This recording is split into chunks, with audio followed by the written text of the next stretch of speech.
flip around, and maybe Hafu will continue to surprise us in this first game. Let's get ready to see what's going to happen in Hafu versus Trump.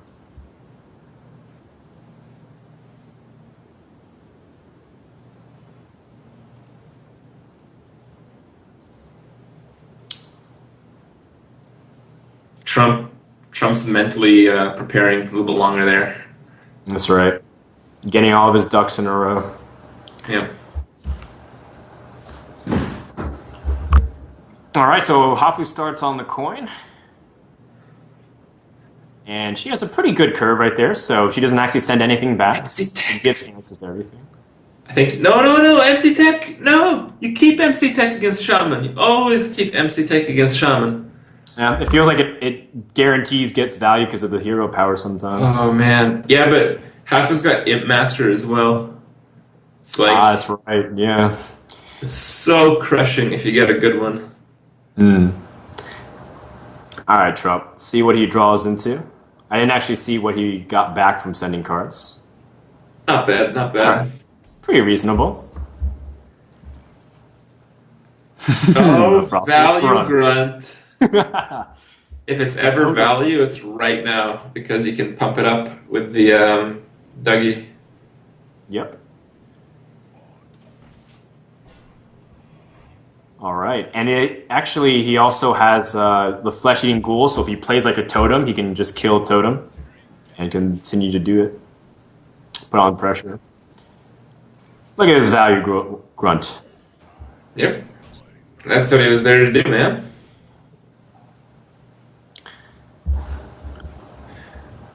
Hafu does have the Earthshock, but she also draws into a nice Scarlet Crusader. Mm-hmm.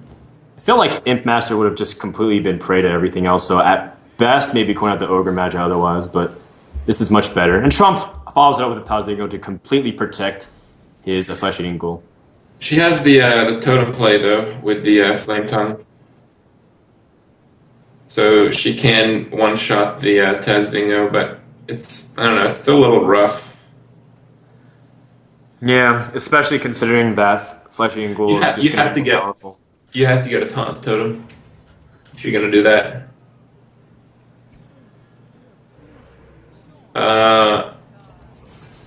She pushes out the Imp Master instead. Yeah, but that's not... is that the right positioning? Yeah, well, it is, because she doesn't want an Imp Master to die for free. That is the right positioning. Yeah. It's also the right positioning against Swipe, but Trump is not lucky enough to have drawn it, unfortunately for him. The right positioning against Swipe? I mean, if... Is that an inside joke I'm missing? She's not playing around Swipe at all. Like, if Trump had a Swipe here, it would be... I thought you were saying positioning for Swipe. It's like, what? Yeah.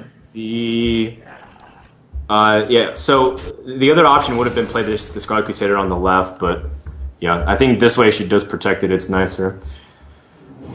What you do here for Trump is you want to save the ooze for something like the Stormforge Axe, so you have the option to drop like Mark of the Wild, or do you use like your Bite or something to kill off? You mark a nature for taunt.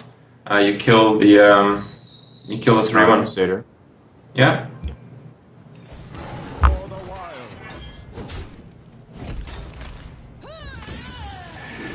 Does put it within BGH range though, which makes it a little uncomfortable for Trump. I don't Not think that everyone BGH. runs BGH. But. Yeah. I think this is a very fair play. Woof. 7-7. Turn 5. But we do have an Earthshock follow-up from Hafu. Oh yeah, the spell damage Earthshock did the Imp. Mm-hmm. And now it's going to completely crush the hopes and dreams, and Trump loses that Mark of Nature for no value back. It's kind of the issue with buffs in Arena. Silence is fairly common still. Yeah, and it's pretty rough to deal with that. Trump's going to use his Bite immediately to kill off that Ogre, which is really important because Shaman benefit a lot from that spell power. In general they do, but I think the only spell damage cards in Hafu's deck are the 2 Earthshocks, which we've seen one used already. Man, now she pushes out the 6/6 Frostwolf Warlord.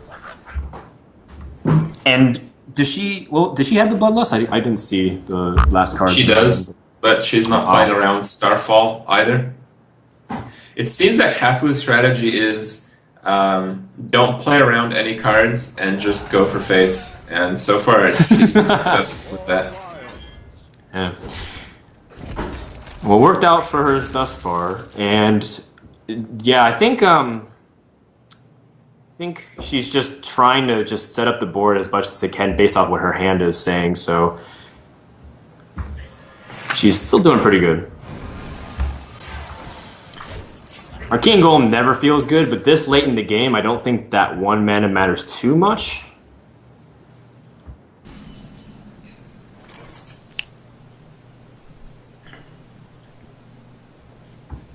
Boy, would Hafu love a Lightning Storm right now.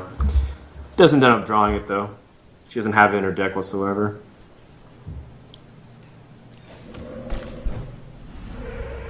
Taunt's pretty good, though. Yeah, she wants to get rid of some of these minions as well, and playing like the Unbound will be able to trade for it and stuff. So, yeah, just take out the Fairy Dragon. That's the hardest to deal with. Yeah, this is a good play because one of the creatures is going to have to take out the Frostwolf, another one the Totem. Mm-hmm. So she can counter by finishing either one off with the Acolyte. That's right. In theory, but Trump just top-ticked the nice taunt there. Yeah, the Druid of the Claw is very, very good top deck here for Trump. Still keeping that ooze in his back pocket as well. So if he plays a Druid of the Claw... Oh, man. Yeah, Druid of the Claw shuts out half his board right now. Yeah. I'm just trying to imagine how Hafu will respond because she doesn't actually have that much great stuff. She has like a Bloodlust, and without the minion board presence, it's pretty useless.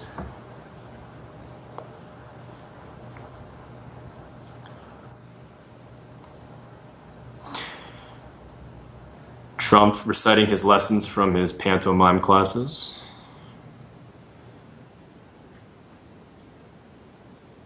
I thought the timer was implemented for the friendly games. It is, isn't it? Yes, I don't know. These games are pre-recorded, really, but it wasn't really that long turn. Oh, I see. I think he wants, I think he's just trying to calculate all the numbers and possibilities and stuff. He's really hoping Hafu doesn't have a Hex, but we know Hafu has 0 Hexes in her deck, which is quite unfortunate for a Shaman. Unbound number 2. She can remove the Druid of the Claw, but I mean, it doesn't feel good, but it might be her only play. Yeah. I think it's attack first because you sacrifice both the Bloodlust anyway. If you do that play.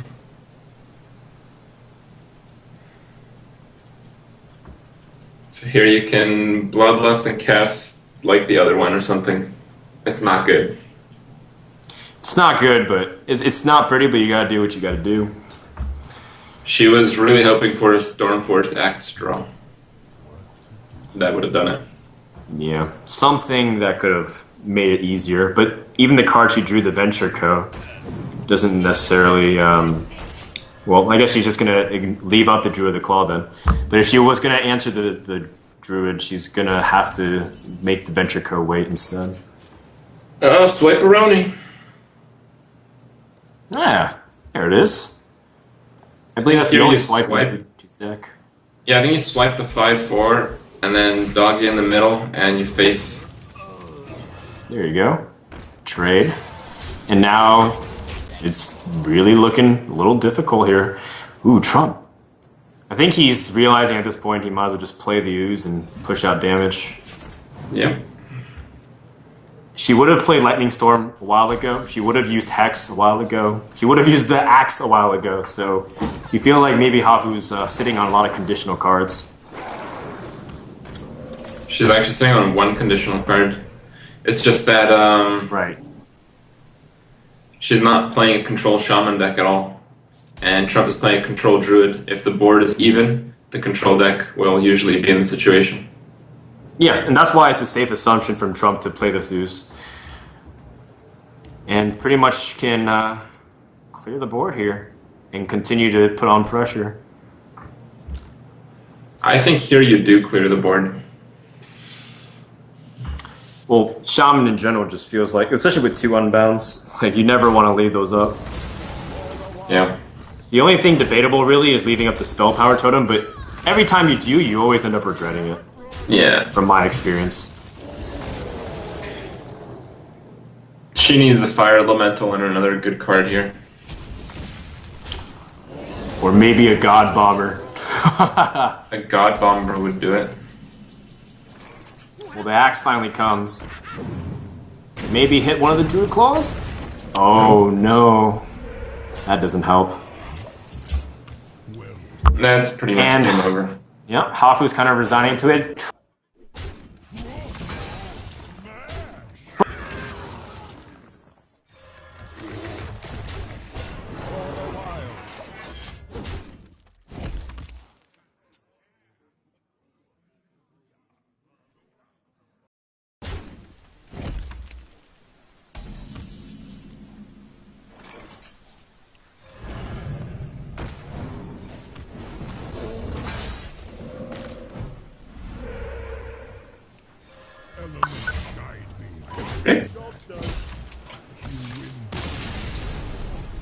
Sup? All right. What did we miss? Oh, and Hafu loses. All right, I joined right at the exact time. Oh, the fire elemental came 1 turn late. Seems that's close. Oh, did it? I don't. All I see is the board, the defeat sign. Yep. All right. So congratulations to Trump. Yeah. Trump's got this.